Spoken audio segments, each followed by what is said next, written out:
Ahojte všetci, moje meno je Martina, ja som celostná výživová poradkyňa. V dnešnom videu si povieme niečo bližšie na tému kognitívne zdravie v súvislosti so stravou, výživou a životným štýlom.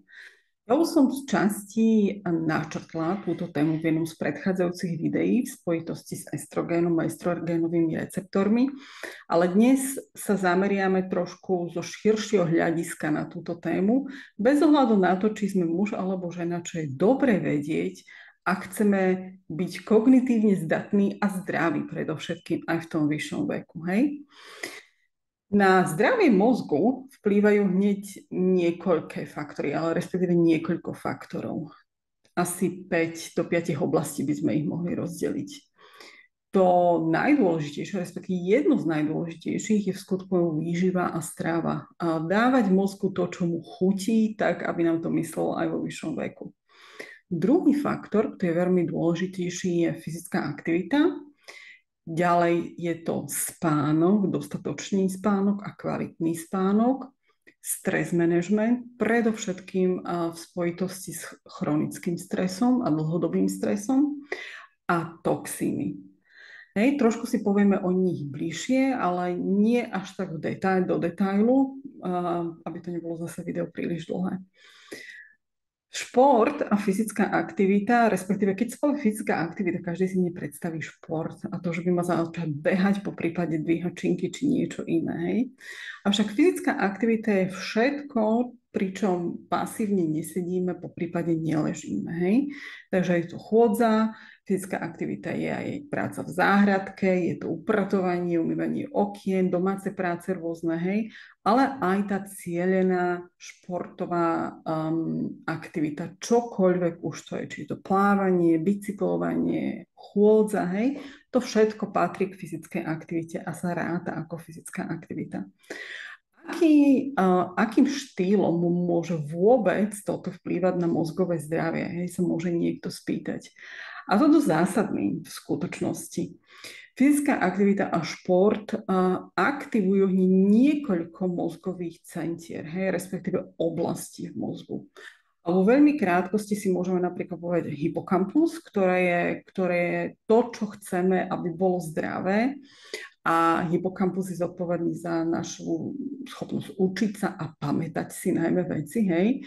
A fyzickou aktivitou a športom sa vytvárajú nové neuróny práve v tejto oblasti. A to chceme, pretože to nám pomáha byť dlhšie zdravý, respektíve byť zdravý, hej. Druhou oblasťou, ktorú stimuluje v mozgu fyzická aktivita, je prefrontálny kortex. A to je zase oblasť, ktorá je zodpovedná za multitasking, ktorá je zodpovedná za plánovanie, organizovanie vecí. Aj to chceme, aby nám fungovalo dobre v živote. Hej? Ďalej je to amygdala. Je tých oblastí hneď niekoľko, ktoré sú pozitívne stimulované práve športom a fyzickou aktivitou v mozgu, hej? Takže to je tá oblasť. Spánok a stres management je neuveriteľne dôležité a veľmi, veľmi aktívnou témou. Mať dostatočne dlhý spánok, mať kvalitný spánok, spať vo veľmi tmavej miestnosti, pri chladnejšej teplote, hej? To všetko pomáha a stimuluje kvalitný a dobrý spánok. Pri stres manažmente je to už trošku viacej ošemetné, hej? Pretože vyhnúť sa stresu dnes je takmer nemožné, by sa dalo povedať, či už je to stres pracovný, či už je to stres z akékoľvek inej oblasti, ako sú existenčné dôvody napríklad, hej? Takže tomu vyhnúť sa je dnes veľmi ťažké, ale ani nejde o to vyhnúť sa stresu úplne, ale naučiť sa s ním narábať. Hej? A to je veľmi dôležité aj pri kognitívnom zdraví. Čo sa toxínov týka, veľmi zbežne a veľmi tak v krátkosti je dobré vedieť, že je dôležité mať na pamäti, s akými toxinami sa stretávame. Hej? A to, že ich máme všade okolo v našom životnom prostredí, je jedna vec a to veľakrát veľmi ťažko ovplyvníme, hej, kvalitu vzduchu na tej individuálnej úrovni. Ale však čo môžeme urobiť, byť veľmi taký vedomý, si toxínov napríklad z farmaceutík a liekov, hej, to neznamená, že by sme mali prestať užívať lieky, ktoré nám zase pomáhajú v nejakej inej oblasti, ale byť taký veľmi konzervatívny v farmaceutikách, ktoré sú voľno predajné napríklad, hej, a sú analgetika proti bolesti, ktoré si možno dáme, aj keby sme nemuseli. Hej, a možno byť si vedomí toxínov, ktoré použijeme v kozmetike napríklad. Hej.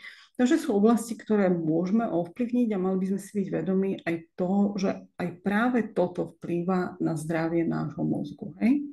To veľmi v krátkosti tieto 4 oblasti. No poďme k tej výžive. Čo nášmu mozgu chutí a čo by sme mali jesť, si môžeme vysvetliť na takej pomyselnej výživovej pyramíde. Tu si pamätáme všetci zo školy, ona sa už samozrejme zmenila a ak si ju môžeme prispôsobiť iba na kognitívne zdravie, tak to si povieme teraz, ako by to malo vyzerať. Takže tá najviac, čo nášmu mozgu chutí, a to by bola tá základňa tej našej výživovej pyramídy pomyselnej, čoho by sme mali zísť najviac, je vláknina a je práve antioxidanty a vitamíny z vlákniny a neškrobovej zeleniny, hej, a ovocie.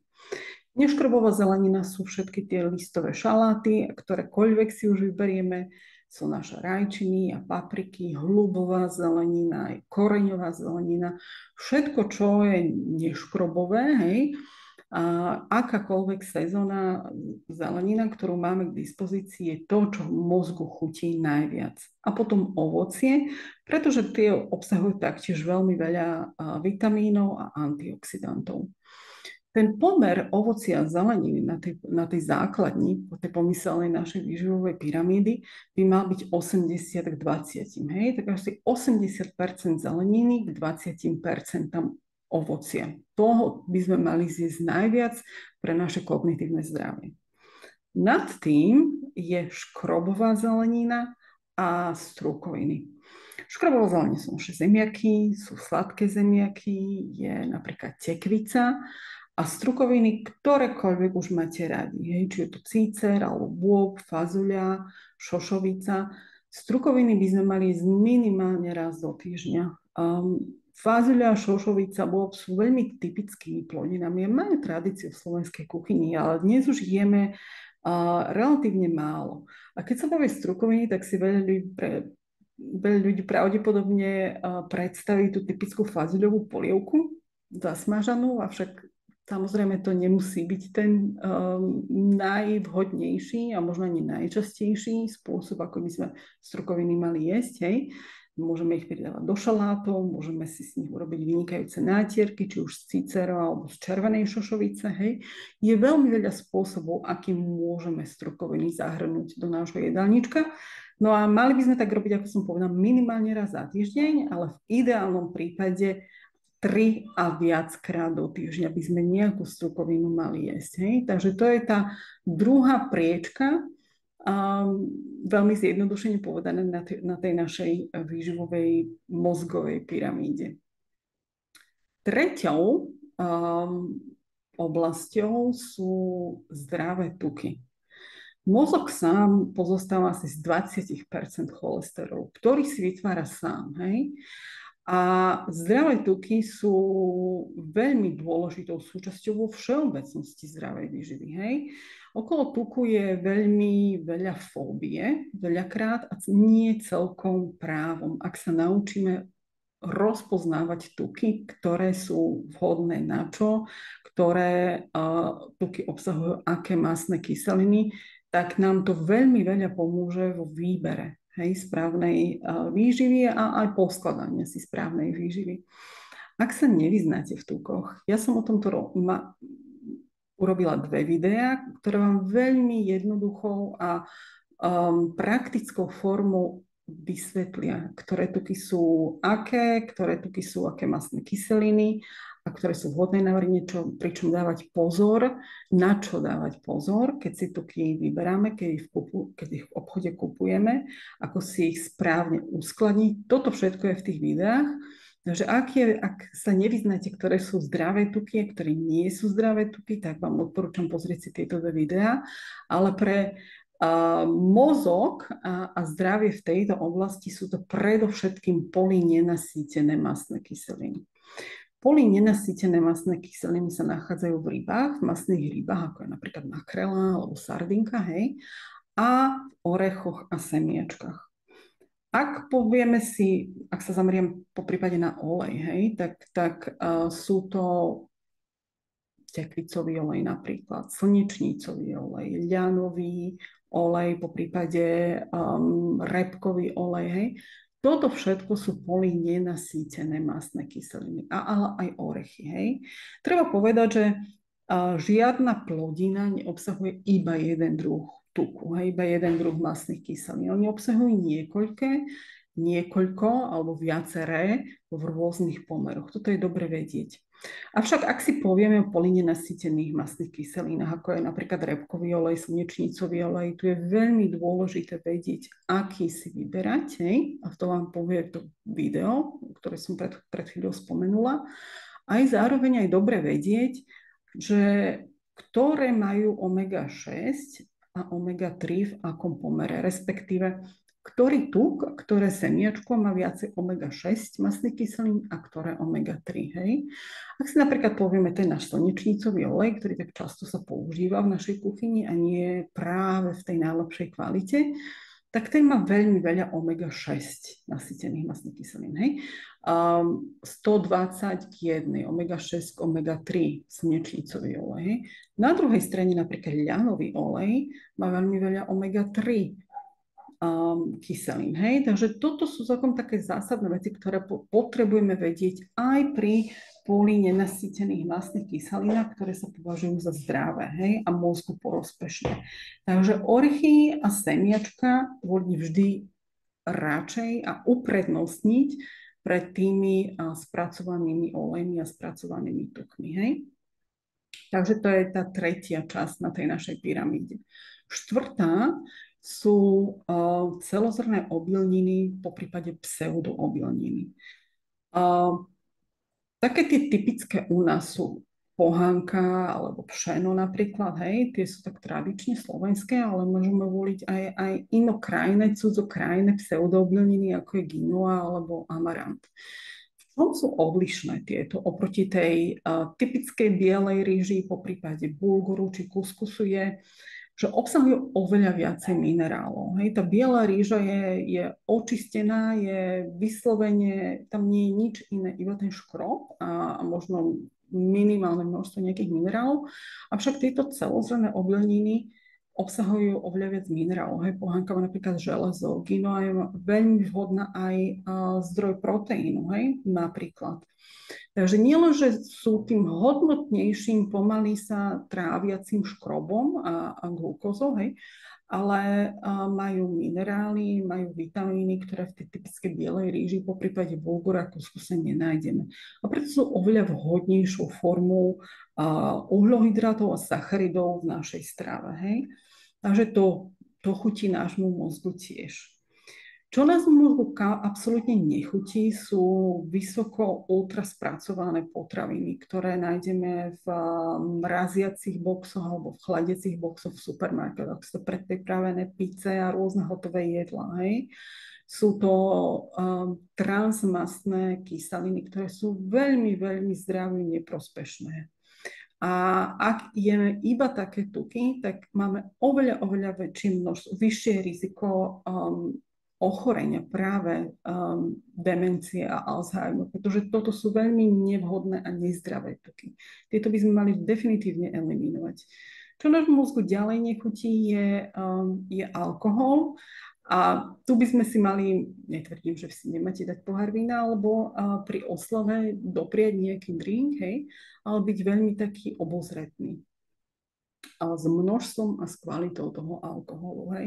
Takže toto sú tri také oblasti, na ktoré by sme sa mali zamerať a byť si vedomi toho, že nášmu mozgu neprospievajú a nášmu kognitívnemu zdraviu neprospievajú. A teda ešte raz sú to transmastné kyseliny, ktoré sú veľmi zdraví neprospešné. Sú to vysoko procesované potraviny, kde sú popridávané kadejaké aditíva a farbivá a majú veľmi, veľmi dlhú životnosť, hej, dátum spotreby.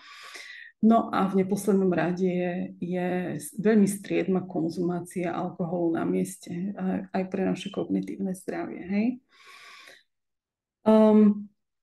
Všetci chceme byť zdraví práve v tom vysokom veku, v tom vyššom veku. Hej? Ak máme 30, tak sa nám to až tak netýka, až tak nad tým nezamýšľame, pokiaľ nemáme vo svojom bezprostrednom okolí niekoho, kto trpí týmto ochorením a vtedy máme informácie z prvej ruky, aké veľmi nešťastné je toto ochorenie a to je veľmi nadľahčene povedané.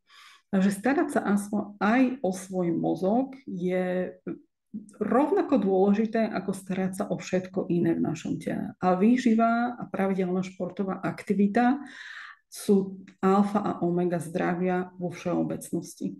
Teraz už viete, čo chutí nášmu mozgu a čo by sme mali zahrnúť pravidelne, ak nie každý deň, do nášho jedálnička. A vláknina, zelenina a ovocie by mali byť súčasťou každého jedného jedla, ktoré zjeme. Čo v lete, to je, ako máme teraz, je oveľa, oveľa jednoduchšie, než keď prídeme do zimných mesiacov, ako je december, po prípade január, kedy tých čerstvých potravín máme menej možno a tých sezónnych máme definitívne oveľa menej a tým sa nám skresláva, možno aj okliešťuje ten výber, ale to neznamená, že sa to nedá, hej. Kognitívne zdravie si zaslúži našu pozornosť a je dobre vedieť, čo vplýva na zdravie nášho mozgu pozitívne, čo práve naopak negatívne. Práve preto, akú dôležitú úlohu zohráva vo kvalite nášho života vo všeobecnosti. Hej?